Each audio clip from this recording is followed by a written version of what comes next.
Palabra de Dios, Mateo 6, versículos 9 al 13. La prédica de hoy se llama la oración perfecta, hágase tu voluntad. Vamos a leer la palabra del Señor, todos juntos. Vosotros pues oraréis así: Padre nuestro que estás en los cielos, santificado sea tu nombre, venga tu reino, hágase tu voluntad como en el cielo, así también en la tierra. El pan nuestro de cada día danoslo hoy, y perdónanos nuestras deudas, como también nosotros perdonamos a nuestros deudores. Y no nos metas en tentación, mas líbranos del mal, porque tuyo es el reino, y el poder y la gloria, por todos los siglos. Amén. Vamos a orar. Padre Santo y Todopoderoso, Padre Dios, hoy nos presentamos ante tu presencia con un corazón agradecido, porque eres tú quien nos permite compartir este manjar que es tu palabra. Padre Dios, la Santa Cena, sobre todo es esto: compartir tu palabra, compartir esa sangre con los hermanos. Padre Dios, permítenos en este tiempo a cada uno de nosotros tener esta comunión y participar de esta santa comunión. Padre Dios, permite que este siervo que es un inútil, este siervo que no puede hacer nada por sí mismo, este siervo perezoso, Señor, pueda hoy compartir tu palabra de acuerdo a tu voluntad agradable y perfecta, y que no sea yo, que no sea mi filosofía, que no sean mis pensamientos, sino únicamente lo que está en tu palabra. Padre Dios, haz que ese siervo tenga el aceite del conocimiento, la sabiduría, el poder de tu palabra, y que realmente cada uno de nosotros podamos entender que nuestra declaración, nuestra confesión debe ser: hágase tu voluntad. Padre Dios, obra en cada uno de los hermanos que hoy están aquí. Oramos en el nombre de Jesús. Amén. Antes de comenzar, recordemos que nosotros, la Iglesia Gozo Santo, y nosotros como cristianos, nosotros no somos seguidores de personas. Nosotros no podemos seguir personas. Entonces nosotros no somos discípulos de Chung, no son discípulos de Down, no son discípulos de King, no son discípulos de nadie. Nosotros somos discípulos ¿de quién? Únicamente de Jesús. Nosotros no podemos ser ni paulinos, no podemos ser ni de Apolo, no podemos ser calvinistas, no podemos ser de arriano, sino que tenemos que ser únicamente ¿de quién? De Cristo. Tenemos que ser solo de Jesús. Es el único que debemos seguir. Porque todos los demás, los hombres se equivocan, los hombres tratan de poner sus filosofías, sus pensamientos, su cultura en la palabra, y eso es un gran error. Por eso nosotros tenemos que seguir únicamente ¿a quién? La palabra, a Jesús. Por eso yo siempre les digo, cada vez que yo predique, evalúen si lo que yo les estoy diciendo es según la palabra de Dios. Ustedes no pueden creer en mí, yo fallo, yo me equivoco, pero ¿en quién debemos creer únicamente? En la palabra. Ahora, cuando ustedes se encuentran en la palabra que sí es cierto, ¿qué hay que hacer? Obedece. Obedece. Entonces, que no estemos nosotros siguiendo movimientos, denominaciones, sino únicamente ¿a quién? A Cristo. Eso tiene que quedarnos muy claro. En estos días hemos estado tratando un tema muy importante, que es la oración que el Señor nos enseñó, el Padre Nuestro, la oración perfecta. ¿Y por qué es importante que nosotros entendamos esta oración? Porque puede parecer muy superficial, y para muchos se vuelve repetición, para muchos se vuelve un rito, pero solo cuando entendemos la complejidad, solo cuando entendemos qué significa cada parte de esta oración, nos vamos a dar cuenta que Jesús no nos estaba enseñando algo muy simple, sino que antes nos estaba enseñando la mejor forma de orar, la oración perfecta. Entonces, cuando alguien nos pregunta ¿cómo debo de orar?, ¿qué deberíamos enseñar nosotros? El Padre Nuestro. Deberíamos enseñar la oración que el Señor nos enseñó. Y eso es lo que quiero que comprendamos durante este tiempo, porque es en la oración que el Señor nos enseñó donde nosotros vamos a encontrar toda la doctrina, toda la enseñanza de Jesús. Toda la enseñanza, toda la vida de Jesús. ¿Por qué? Porque cada petición que hoy encontramos en esta oración es parte de la vida de Jesús. Jesús mismo es quien vivió todo esto primeramente. Jesús, aquí nosotros tenemos que ver plasmado a Jesús. Entonces, si nosotros decimos Padre nuestro que estás en los cielos, primeramente es Padre ¿de quién? De Jesús. Santificado sea tu nombre. ¿Quién es el primero que santifica el nombre de Dios? Jesús. Venga tu reino. ¿Quién es el primero que anhela que venga el reino? Jesús. ¿Quién es el primero que quiere realizar esa voluntad de Dios? Jesús. Es Jesús. Entonces, esta oración nos está hablando primeramente de Jesús, pero también nos está hablando acerca de cómo debemos vivir nosotros la vida de fe, cómo debemos nosotros de orar, cómo nosotros debemos de tratar al prójimo, cómo nosotros debemos de venir a la iglesia. Nos enseña muchas cosas. Y solo cuando entendemos la profundidad de esta palabra vamos a tener una oración más efectiva y más poderosa. Entonces, si nosotros quisiéramos clasificar, si quisiéramos agrupar esta oración, digámoslo en partes, podríamos dividirlo así. Primero, tendríamos que entender que tiene 3 secciones, tiene 3 partes, tiene 3 categorías esta oración. Primero, la invocación, el llamado, que es Padre nuestro que estás en los cielos. Se está llamando a Dios, Padre nuestro que estás en los cielos. Es la primera sección, la primera parte, la primera categoría. Luego vamos a encontrar 3 peticiones que son acerca de ¿quién? Acerca de Dios. Es para glorificar a Dios, que tu nombre sea glorificado. Entonces vamos a decir, santificado sea tu nombre, venga tu reino, hágase tu voluntad como en el cielo, así también en la tierra. Esa es la segunda sección, que son peticiones para la glorificación del Padre. No es acerca de nosotros. Es primeramente Dios, que tú seas glorificado, que se haga tu voluntad, que venga tu autoridad, que venga tu reino. Esta es la segunda sección, que son 3 peticiones. Y la tercera sección son también 3 peticiones, que son ya no para cada uno de ustedes, sino para ¿quién? Para la iglesia, para la iglesia.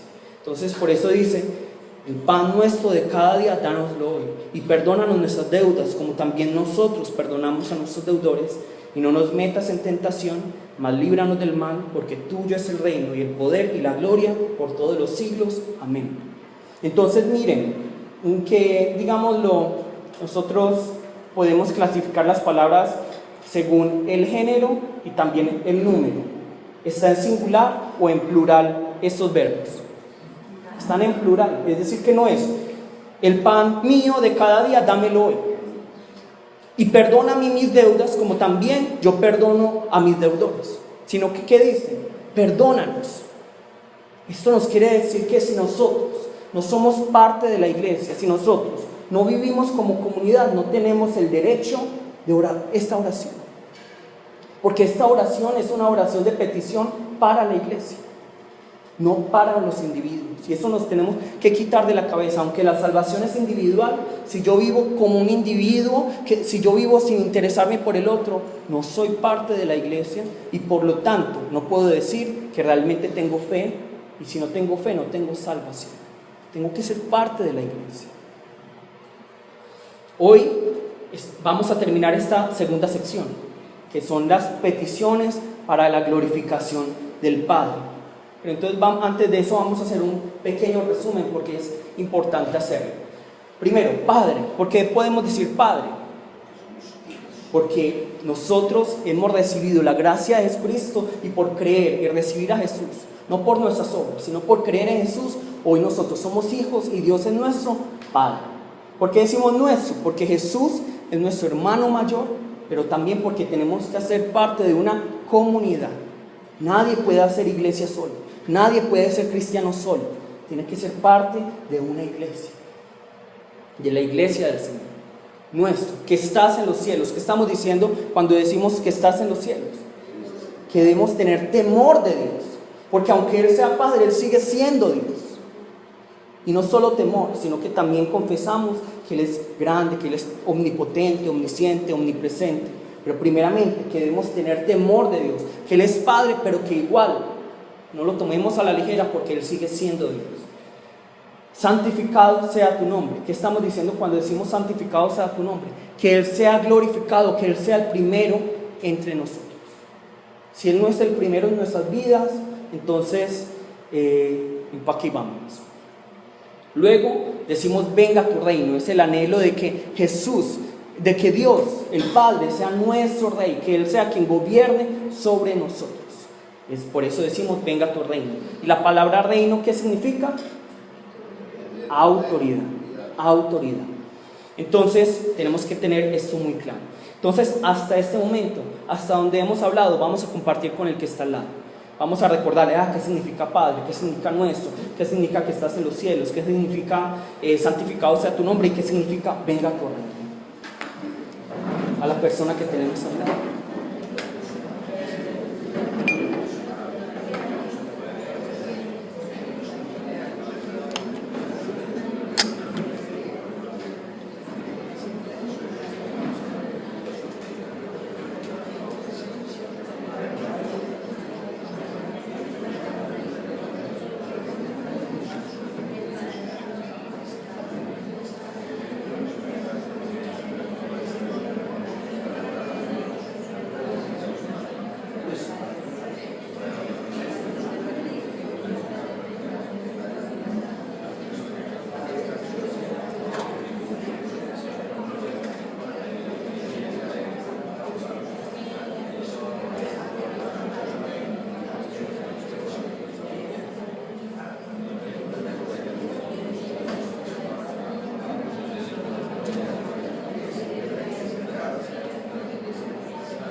Ya entendemos, Padre nuestro que estás en los cielos, santificado sea tu nombre, venga tu reino. Ahora, Jesús nos dice, hágase tu voluntad como en el cielo, así también en la tierra. Antes de eso debemos comprender que Dios es un Dios que se ama a sí mismo.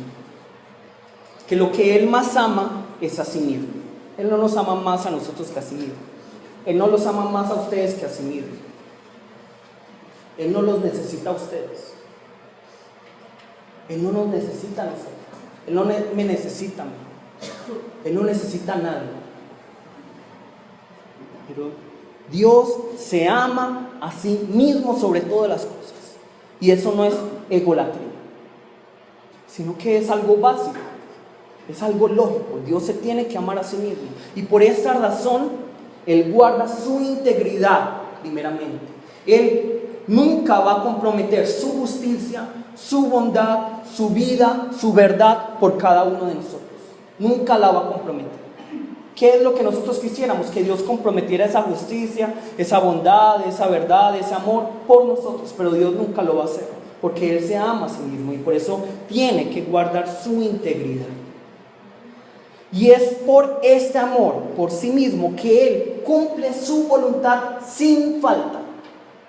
Él cumple su plan sin falta. Es decir, que no importa lo que pase, su voluntad, su propósito se va a cumplir. Queramos nosotros o no. Su voluntad se cumple.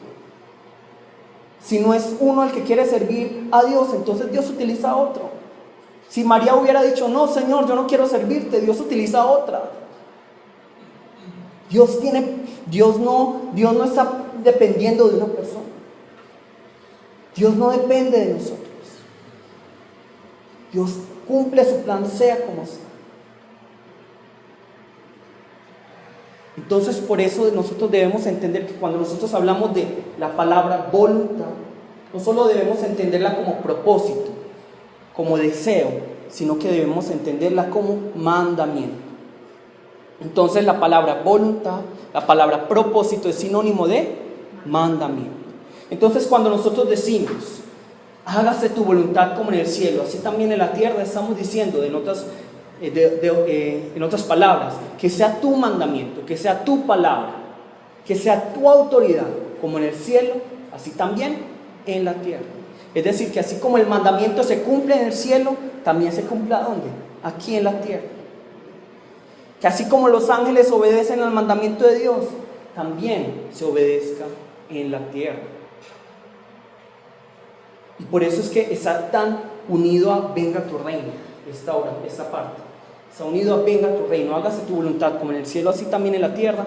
Está unido a venga tu reino. Porque venga tu reino es pedirle, Señor, que venga tu autoridad. Que venga tu autoridad. Y cuando venga tu autoridad, que se haga tu voluntad en el cielo, que se haga tu mandamiento en el cielo y también en la tierra. Esa es la petición de Jesús y eso es lo que nos está enseñando Jesús. Primero nosotros tenemos que entender entonces que Jesús nos dice, el reino de los cielos se ha ¿qué? Se ha acercado, es decir que ya está completamente aquí, pero que no ha llegado para nada tampoco, ha llegado en parte, ha llegado parcialmente, pero cuando venga Jesús por segunda vez se va a completar ese reino de los cielos en este lugar, va a establecerse completamente. Por eso es que nosotros hablamos de ya, pero todavía no. Es decir, el reino de los cielos ya está aquí, sí, pero todavía no. ¿Por qué? Porque no se ha establecido del todo. Y por eso es que nosotros como cristianos, a pesar de que creemos en Cristo, de que ya somos parte del reino, todavía estamos luchando con las cosas de este mundo. ¿Somos del reino? Sí, ya, pero al mismo tiempo todavía no, porque el reino de los cielos todavía no se ha establecido del todo. Cuando nosotros vemos hoy en día cómo ha cambiado la cultura, cómo ha cambiado el pensamiento humano, vemos que cada vez, cuando al principio era nuestra vida, todo nuestro centro tiene que ser Dios, hoy en día ¿qué es? Nosotros somos, Dios es nuestro, antes decíamos Dios es nuestro centro, hoy ¿qué decimos? Nosotros somos el centro de Dios. En otras palabras, Dios vive para mis propósitos, Dios vive para mí. Y por eso nos enojamos cuando aparentemente Él no escucha nuestras oraciones. Porque pensamos, pero es que Dios, ¿por qué no escuchó mi oración? Si yo se lo pedí, yo le rogué. Pero es que Dios no vive para nosotros. Dios no está pensando en cada uno de nosotros a ver qué es lo que necesitamos. Nosotros somos los que tenemos que pensar cuál es el propósito de Dios, cuál es la voluntad de Dios. ¿Cuál es la voluntad de Dios? Hoy en día pensamos, entre más opciones yo tengo, y digamos, entre menos personas tengo que me estén diciendo qué hacer, soy más feliz, soy más libre. Por eso es que es tan difícil esta parte cuando la pensamos detenidamente. Hágase tu voluntad. Es muy difícil. Y la oramos todos los días, pero no pensamos que le estamos diciendo, Señor, que no se haga mi voluntad, sino la tuya. Que se haga tu voluntad. Es una petición muy difícil. Porque sobre todo en esta época no queremos someternos a nadie. Porque en esta época todo el mundo nos está diciendo, a usted nadie le tiene que decir qué hacer. A usted nadie le tiene que decir qué ser. Pero viene esa oración y todos los días le estamos orando, que se haga tu voluntad. ¿Qué le estamos diciendo? Señor, que seas tú quien me diga yo qué debo de hacer. Que me digas tú qué es lo que yo debo hacer. Y esto es muy difícil cuando lo pensamos detenidamente. ¿Y cómo se ve esto? En la oración. En la oración, ¿por qué? Porque en la oración nosotros vemos reflejado el corazón del hombre. Vemos la madurez espiritual del hombre. ¿Y qué tenemos por oración? Entregarle la lista de peticiones a Dios. Solo eso. Pero yo sí quiero que nosotros entendamos que la oración perfecta, la oración del Señor, el Padre Nuestro nos enseña una cosa. Y es que el centro de la oración, el punto principal de la oración no es que Dios nos escuche. No es que Dios cumpla lo que nosotros necesitamos, sino que el centro de la oración que el Señor nos enseñó es que nosotros volvamos a Dios, que nosotros tengamos otra vez como punto de gravedad de nuestras vidas, ¿a quién? A Dios. Esa es la oración que el Señor nos enseñó. La oración del Señor no es para nosotros. La oración del Señor es para que nosotros volvamos a Dios. Es para que nuestro punto de gravedad, para que nuestro centro vuelva a ser Dios. Y por eso es que comienza diciendo, Padre nuestro que estás en los cielos, santificado sea tu nombre, venga tu reino, hágase tu voluntad como en el cielo, así también en la tierra. No comienza diciendo, el pan nuestro de cada día danos hoy. No, primero Jesús nos está diciendo, primero recuerda que Dios es Padre, pero también recuerda que nosotros tenemos que tener como centro a Dios en nuestras vidas, o si no, de nada no te va a servir pedir por el pan de cada día. No te va a servir. Por eso es tan maravilloso que esta oración esté justamente antes de las peticiones por la iglesia y esté después de las peticiones para la glorificación de Dios. Este es el clímax de esta oración. Está diciendo, Padre, que se haga tu voluntad, que se haga tu voluntad, no la mía, que se haga tu voluntad, que se haga tu voluntad. Yo antes, cuando era más joven, tenía muchos sueños para mi vida. Cuando uno es joven sueña muchísimo y uno tiene muchos deseos en su corazón, muchas peticiones en su corazón, y uno le pide a Dios y le pide a Dios. Y yo entonces me pegué de esta, digamos, promesa. Vamos a buscar Salmos 37:4. Salmos 37:4.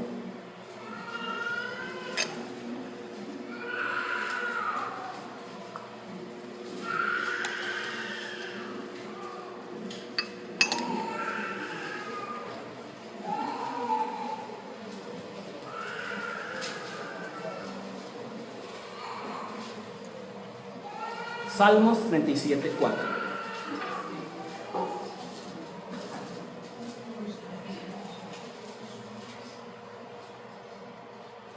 Nos dice así: deleítate a sí mismo en Jehová y Él te concederá las peticiones de tu corazón.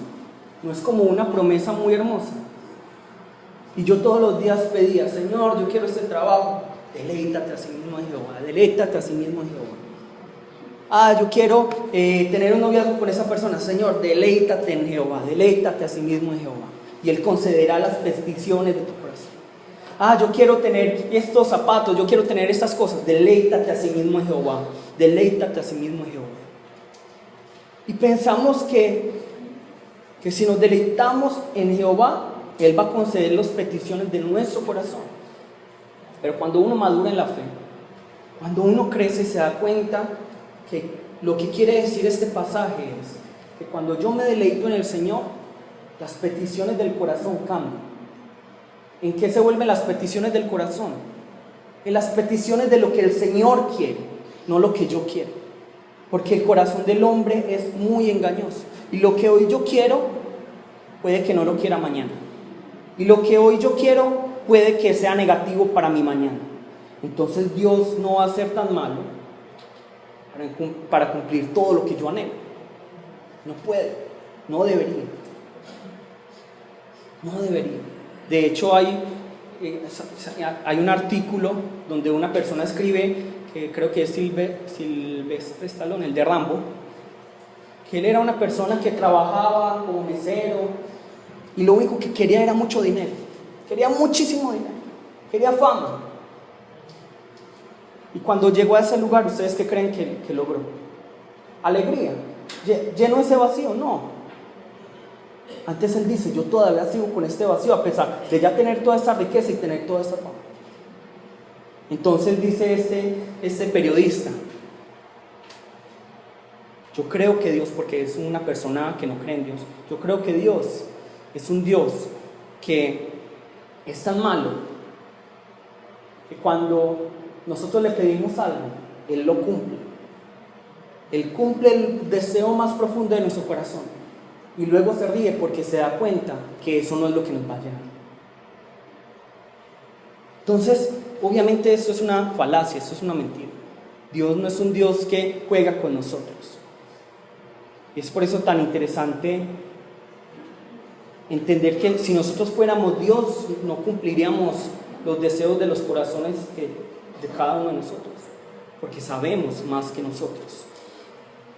Entonces por eso es tan importante esta parte. Hágase tu voluntad como en el cielo, así también en la tierra. Hágase tu voluntad en el cielo, así como en el cielo también en la tierra. Esa es la petición y está justamente como les dije, entre la glorificación hacia Dios y las peticiones para la iglesia. Es decir, Señor, que primero se haga tu voluntad. No importa si yo no recibo lo que yo no quiero, no importa yo cómo esté viviendo, no importa. Haz, pero que primero se haga tu voluntad. Primero se haga tu voluntad. Ahora, lo que sí tenemos que tener muy claro es que esto no nos está hablando de pasividad, porque entonces muchos van a decir, no, yo sí oro y le pido al Señor que se haga tu voluntad, me voy a recostar en la cama. Eso es lo que nosotros tenemos que entender por hágase tu voluntad. No, entonces voy a esperar que el Señor haga su voluntad y me voy a conformar con esta situación porque yo sé que el Señor va a hacer su voluntad. No, eso es ir en contra de la voluntad de Dios, porque la voluntad de Dios es que nosotros pidamos diligentemente por las situaciones de nuestra vida. La voluntad de Dios también es que nosotros salgamos adelante, que nosotros, digamos, estemos, por así decirlo, evolucionando, que estemos mejorando, que estemos retándonos a nosotros mismos y salgamos adelante. Pero muchos piensan que hágase tu voluntad es quedarse quieto y sentarse en la cama y decir que el Señor haga. Cuando decimos, espera en quietud, espera, estate quieto y te mostraré que yo soy Dios, entonces no vamos a hacer nada. No significa eso. No significa eso. Y eso nos tiene que quedar muy claro. Entonces, sí es algo muy claro, y es que hágase tu voluntad, pedirle al Señor que se haga tu voluntad, requiere mucha madurez espiritual y requiere también mucha confianza en Dios. ¿Quiénes de ustedes le dirían a otra persona que se haga tu voluntad y no la mía? ¿Quiénes de ustedes serían capaces de someterse a otra persona voluntariamente? ¿Quiénes? Nadie. Porque ustedes no saben qué es lo que va a pasar. Hay un artista que se paró en un lugar de arte y se paró. El arte era eso, que ella se parara y que la gente pudiera hacer todo lo que quisiera con ella. Todo lo que quisiera. Entonces al principio la gente ve a la mujer. Luego otras personas dicen, bueno, voy a tocar. Pero ¿qué pasa luego con el hombre? Porque el hombre no es bueno. El hombre tiene en su corazón un deseo, digámoslo, casi amarillista y morboso. Entonces, ¿qué es lo que va pensando el hombre? ¿Hasta dónde puede llegar esta mujer? Entonces llega una persona con un cuchillo y le hace una heridita. Otra persona hace más profundo. Otra persona le quita la ropa. Otra persona toca parte indebida. Y otra persona, dice ella, coge una pistola y se la pone en la cara y ella teme por su vida. ¿Ustedes le entregarían la vida suya a otra persona? ¿Ustedes le entregarían la vida suya, digamos, a un político? No. ¿Le entregarían la educación de sus hijos a los políticos? Y eso es lo que hacemos muchas veces. Y eso es lo que hacemos. Pero entonces, si realmente hágase tu voluntad como en el cielo, así también en la tierra, requiere que haya esta confianza en Dios. Porque cuando yo le digo, hágase tu voluntad como en el cielo, así también en la tierra, le estamos diciendo, Señor, yo me someto a lo que tú digas. Yo hoy levanto mis manos y digo, haz tú lo que tú quieras y no lo que yo quiero. Haz tú lo que tú quieras conmigo. Y por eso es que requiere esa confianza y esa madurez. ¿Por qué? Porque la voluntad de Dios es ¿qué? ¿Qué nos dice Romanos 12:2? Vamos a buscar. Romanos 12:2.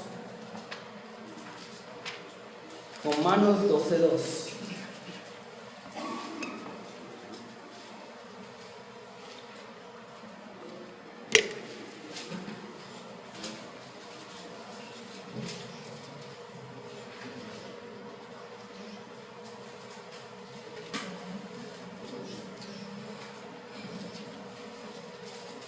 Y nos dice así: no os conforméis a este siglo, sino transformaos por medio de la renovación de vuestro entendimiento, para que comprobéis cuál sea ¿qué? la buena voluntad de Dios, agradable y perfecta. ¿Qué nos quiere decir aquí? Que la voluntad de Dios es ¿qué? Agradable y perfecta y buena. La voluntad de Dios es buena, agradable y perfecta. Ahora, yo les pregunto, cuando hablamos de bueno, agradable y perfecto, ¿significa que es según nuestros parámetros? No. Muchas veces lo que para nosotros no es tan bueno, no es tan agradable y no es tan perfecto, para Dios es bueno, agradable y perfecto. Entonces muchas veces tenemos que tener en cuenta, y es que frecuentemente nosotros tratamos de categorizar de esta manera, pero Dios categoriza de otra manera. Categorizamos la comodidad como si proviniera de quién. No, si proviene la comodidad, el bienestar proviene de quién. De Dios, decimos así. Mientras que lo incómodo, lo que no es de bienestar, ¿con quién lo categorizamos? Con el diablo. Y muchas veces sí es así. Pero también muchas veces tenemos que darnos cuenta que muchas veces el diablo nos va a poner en situaciones cómodas, en situaciones de bienestar. ¿Para qué? Para al final alejarnos de Dios. Y mientras que Dios nos va a poner en situaciones adversas, nos va a poner en situaciones incómodas. ¿Para qué? Para que nos acerquemos a Él. Y eso lo vemos en la vida de José. A mí me encanta José. Y si nosotros vemos a José, vamos a ver que él era un niño. Que él era un niño malcriado. ¿Por qué? Porque no solo él era hijo de la esposa que Jacob amaba, sino que Jacob, como mal padre, ¿qué hacía? Le alcahueteaba las cosas. Lo mimaba demasiado. Entonces, ¿qué hace José? José, aunque ustedes no lo crean, José, yo le decía a unas personas el jueves, él se buscó ser vendido. Él se la buscó. ¿Por qué? Porque nosotros vemos que José era un charlatán. José era orgulloso. José era una persona que decía, miren, tuve este sueño. Y él sabía que los hermanos tenían rabia con él. Pero él decía, miren, es que yo sé que tuve este sueño y todos se van a postrar ante mí, estaba diciendo. Todos se van a postrar ante mí. Entonces vemos una inmadurez por parte de José. Una gran inmadurez. Él es un niño. Y también estamos viendo obviamente unos hermanos que también son muy inmaduros. Estamos viendo entonces a un José que habla mucho, que está diciendo, miren, yo tengo, yo soy. Pero luego, ¿qué hace Dios? Y nadie quisiera eso. Dios lo mete en la cárcel, Dios lo hace esclavo, Dios hace que el nombre de él sea manchado, Dios hace que incluso aquellos a los que les hizo un favor se olvidaran de él. E incluso lo peor es que los hermanos lo vendieron a él, sabiendo que él se la había buscado. Él se la había buscado. Es que alguno de ustedes no quiere vender al hermanito cuando está muy digamos, muy jactancioso.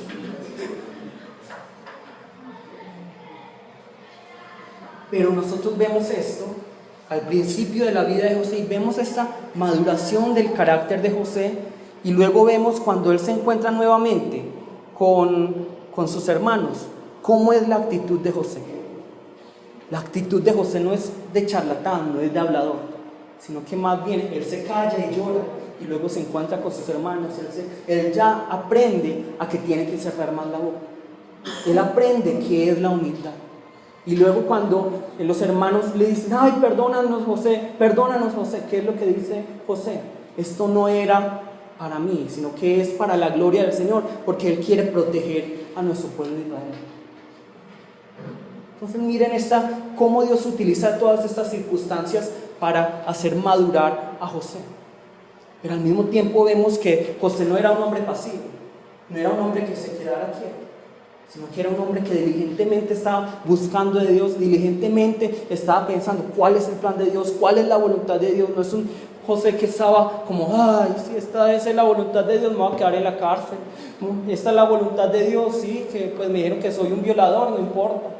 No, sino que él trata de salir adelante, él busca la forma de salir adelante, y eso tiene que quedar muy claro en nuestras vidas. Ahora, hay algo muy hermoso, y es que cuando nosotros leemos, Padre nuestro que estás en los cielos, santificado sea tu nombre, venga tu reino, hágase tu voluntad como en el cielo, así también en la tierra. Ninguna de estas oraciones las dice Jesús con su boca, sino únicamente una. ¿Cuál? ¿Cuál? Digamos, Jesús nunca dice, Padre nuestro que estás en los cielos. Jesús nunca dice, santificado sea tu nombre. Jesús nunca dice, venga tu reino. Pero Él sí dice, hágase tu voluntad. ¿Cuándo dice Él, hágase tu voluntad? Justamente en Getsemaní. Vamos a buscar Mateo 26. Mateo 26.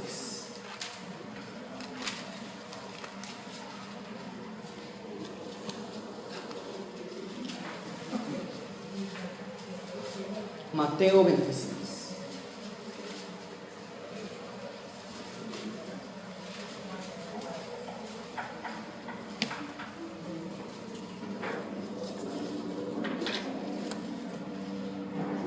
Mateo 26, 36. Mateo 26, 36. Nos dice así, vamos a ir leyendo y yo les voy a explicar. Nos dice así, entonces llegó Jesús con ellos, ¿con quiénes?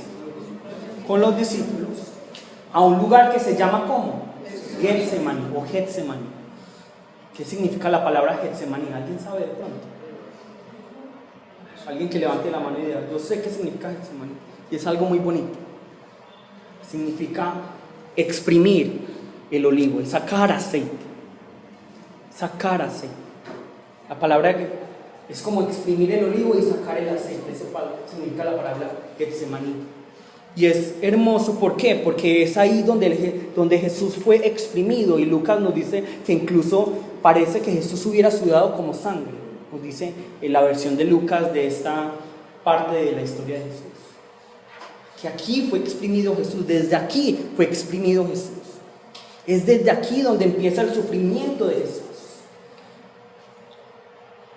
Luego nos dice, versículo 37. Terminemos aquí. Y dijo a sus discípulos, sentaos aquí entre tanto que voy allí y oro. Es decir, que Jesús se iba a apartar de los discípulos e iba a hacer ¿qué? Orar. Y tomando a Pedro y a los otros hijos de Zebedeo, comenzó a entristecerse y a angustiarse en gran manera. Entonces aquí la palabra nos dice que él se entristeció y se angustió en gran manera. ¿Por qué será que Jesús se entristece? ¿Por qué será que Jesús siente esta agonía? ¿Por qué será? Porque sabe que va a morir. Porque había mucho pecador, porque había sido abandonado. ¿Qué más? Nosotros tenemos que tener algo claro, y es que Jesús ya había profetizado, ya había dicho muchas veces, yo voy a morir, yo voy a morir, yo voy a morir, yo voy a morir. Entonces él sabía que iba a morir. Sí, él sabía y él tenía claro, yo tengo que ir a morir. Pero entonces ese entristecimiento, esta angustia, de pronto entristecerse nos suena como muy light, nos suena como muy superficial, pero realmente es una agonía intensa, porque la palabra nos dice en Lucas que él sudó como, ahora dijimos como sangre, que él hubiera sudado como sangre. Entonces, ciertamente no podemos decir que este entristecimiento y esta angustia era porque Jesús iba a morir, porque sabía que iba a morir en ese momento, porque realmente él ya sabía y ya había profetizado, y casi que uno dijera, se jactaba de que iba a morir, casi que uno diría eso. Pero él dice aquí la palabra, estoy muy triste hasta la muerte, quedaos aquí y velad conmigo. Entonces, ¿por qué será que él tiene esta angustia? ¿Por qué será que él tiene esta tristeza? ¿Dónde está la clave? Está aquí. Versículo 39. Yendo un poco adelante, se postró sobre su rostro, orando y diciendo, Padre mío, si es posible, pase de mí esta copa, pero no sea como yo quiero, sino como tú. Entonces miren que aquí se está, en español de pronto sale diferente, pero está diciendo que se haga tu voluntad, más no la mía.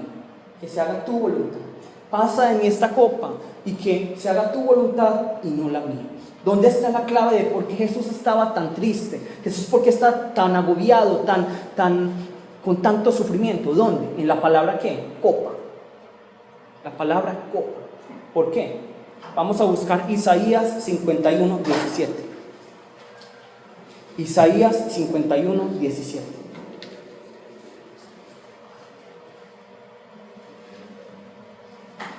Isaías 51, 17.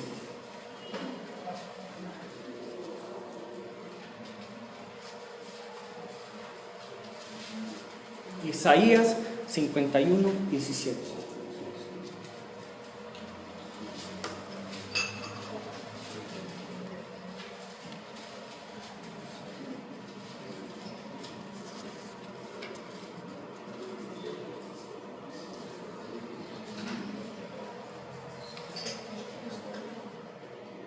Nos dice así: despierta, despierta, levántate, oh Jerusalén, que bebiste de la mano de Jehová el cáliz de su ira, porque el cáliz de aturdimiento bebiste hasta los sedimentos. Entonces, si nosotros vemos el Antiguo Testamento y vemos la cultura antigua, no siempre, pero la mayoría de las veces relacionamos la palabra copa con juicio. Por eso es que nosotros nos tenemos que acordar de que cómo murió Sócrates. Con la cicuta, ¿cierto? Él tomó una copa y eso significaba el juicio. Para morir era veneno.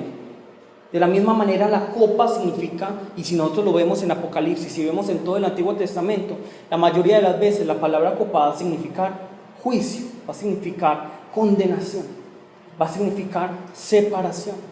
Entonces podemos decir que cuando aquí Jesús está diciendo, si es posible, pasa en esta copa. Jesús ya estaba viendo esa copa, Jesús ya tenía esa copa al frente y él podía oler, él ya podía ver lo que se avecinaba, que no era la muerte, porque la muerte, él vino para eso, sino que qué es lo que se avecinaba. Lo dice muy claramente cuando él dice, Eli, Eli, Sabá, Eli, Eli, ¿cierto? En ese momento no tengo Dama Sabá. Él está diciendo eso, es decir, Dios mío, ¿por qué me has abandonado? ¿Por qué te has apartado de mí? Y esto significa esta copa. Esta copa significa que Dios le está mostrando, es que el problema no es la muerte, el problema es que sobre ti va a caer la maldición, sobre ti va a caer separarnos por el pecado que vas a cargar. Entonces es hermoso que Dios le muestre eso a Jesús en este momento. ¿Por qué? Porque le está mostrando que tú vas a sufrir todo esto, vas a tomarlo voluntariamente, ¿sí o no? ¿Qué hubiera pasado si Jesús lo hubiera metido inmediatamente en la cruz y él no hubiera participado de esto? No podríamos decir que era voluntario, porque él no sabía qué es lo que iba a ocurrir. Pero él desde ese momento, él ya estaba, digámoslo, casi tomando este cáliz, él ya estaba viendo el cáliz, él ya estaba viendo la copa y estaba viendo, es que me voy a separar de Dios. ¿Y qué es lo que hace Jesús? Bueno, vamos. No, 3 veces dice, yo no quiero esto, Señor. Señor, yo no quiero morir, yo no me quiero apartar de ti. Y esta es una copa que nadie más ha vivido y que nadie nunca vivirá. Porque es que imagínense, ¿dónde estaba Jesús antes? Estaba con el Padre, estaba en su seno, estaba allí. Es la segunda persona de la Trinidad, estaba allí, estaba en gloria. Y sin embargo, cuando él ve la copa, ve ese apartarse de Dios. Y a él no le duele la muerte, él no le tiene temor a la muerte, sino él apartarse de Dios. Y él dice, no quiero. Pero ¿qué es lo último que él confiesa?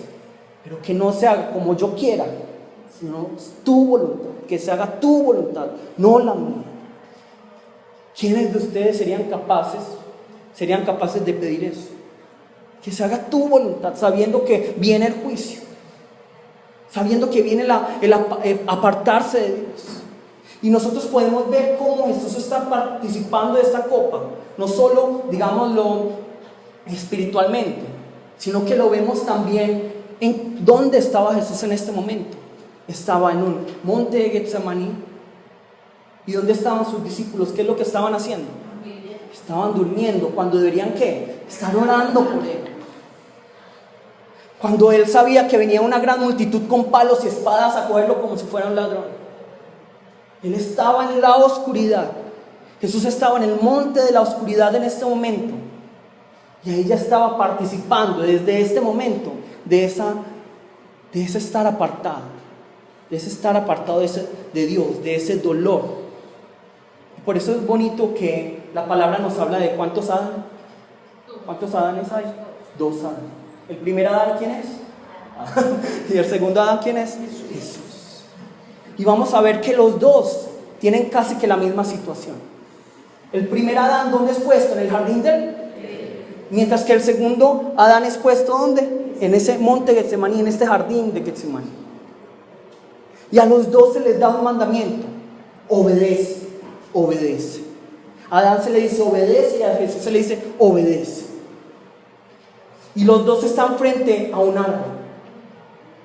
A Adán se le dice: no comas del árbol de la ciencia del bien y del mal, porque ciertamente si de él comes, ciertamente ¿qué? Vas a morir. Pero a Jesús también está al lado de un árbol, de un madero, que se llama ¿cómo? Cruz. Está ante la cruz, los dos están ahí. Adán está en la luz, mientras que Jesús está ¿dónde? En la oscuridad. Y la promesa para el que es obediente es diferente. Para Adán es: si tú me obedeces, ¿qué es lo que vas a recibir?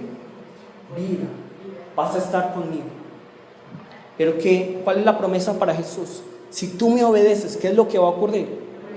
Vas a morir, te vas a apartar de mí. Te vas a apartar de mí. ¿Y qué pudo haber hecho Jesús? No, yo por esto no voy a morir. Yo sé que luego van a crear un montón de denominaciones, van a pelear entre ellos, van a utilizar mi nombre para matar gente. ¿Pero qué hace Jesús? Jesús tenía todo el derecho de haber dicho: Padre, yo no quiero.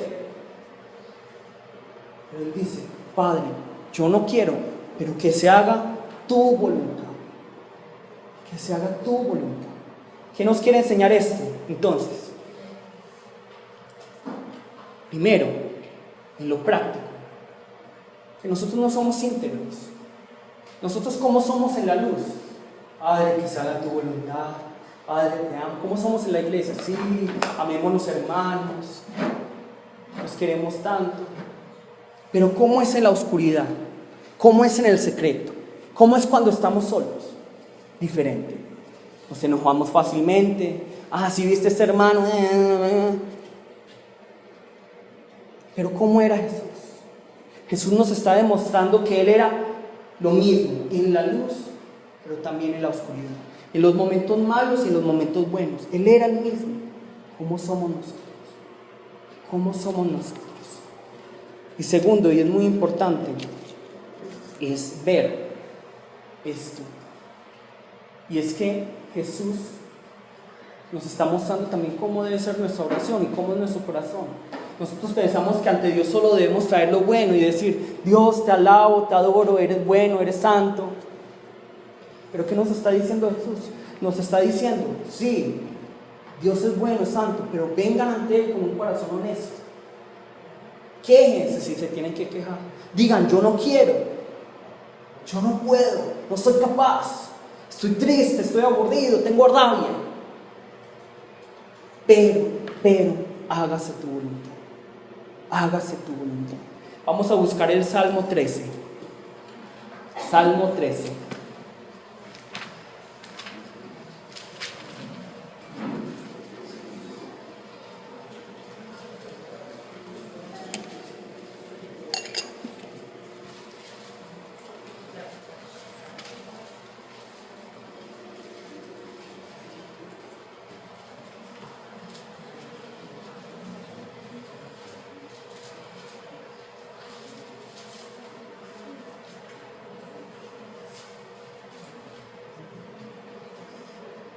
Nos dice así el Salmo 13: ¿hasta cuándo, Jehová, me olvidarás para siempre?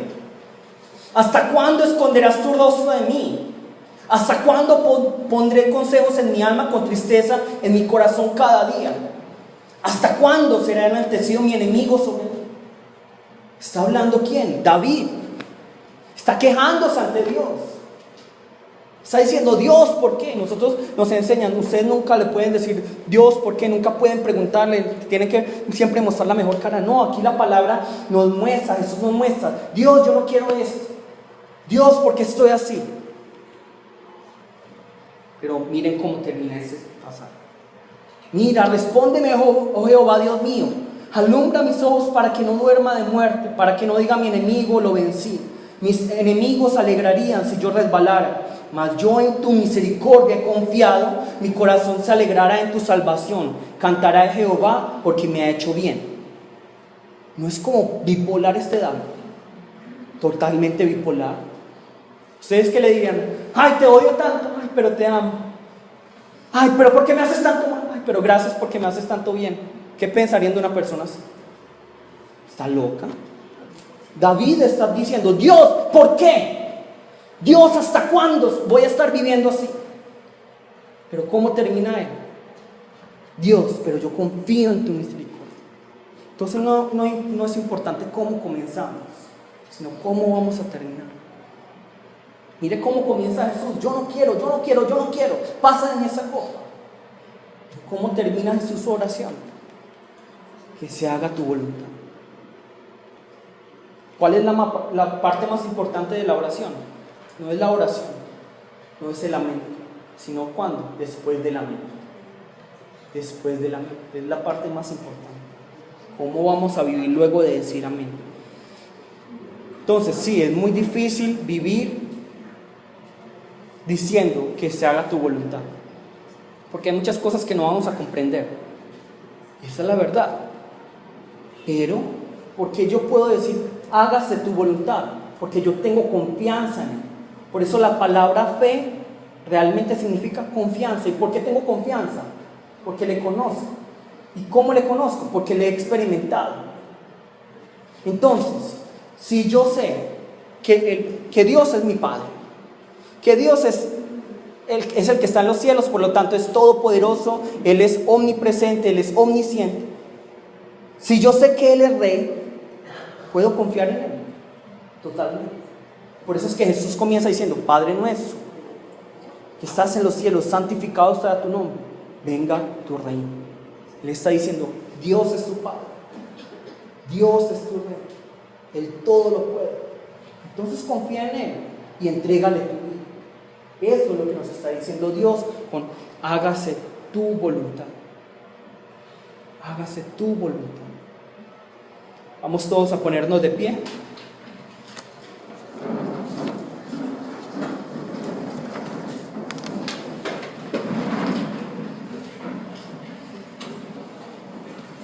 Y vamos a pedirle al Señor en ese momento. Y es lo que yo le decía a algunas personas. Dios tiene que llenar nuestras expectativas. No. Nosotros tenemos que buscar llenar las expectativas de las demás personas. No. Debemos llenar nuestras expectativas. No. Únicamente nosotros debemos estar siempre pensando, ¿yo cómo puedo llenar esas expectativas de Jesús? ¿Cómo debo yo vivir según la voluntad de Dios? Entonces que sea esta realidad en cada uno de nosotros. Vamos a llamar el nombre de nuestro Señor y vamos a pedirle al Señor que Él ponga el querer como el hacer por su buena voluntad para que nosotros vivamos de acuerdo a su voluntad. Vamos a llamar el nombre de nuestro Señor y vamos a orar. ¡Jesús!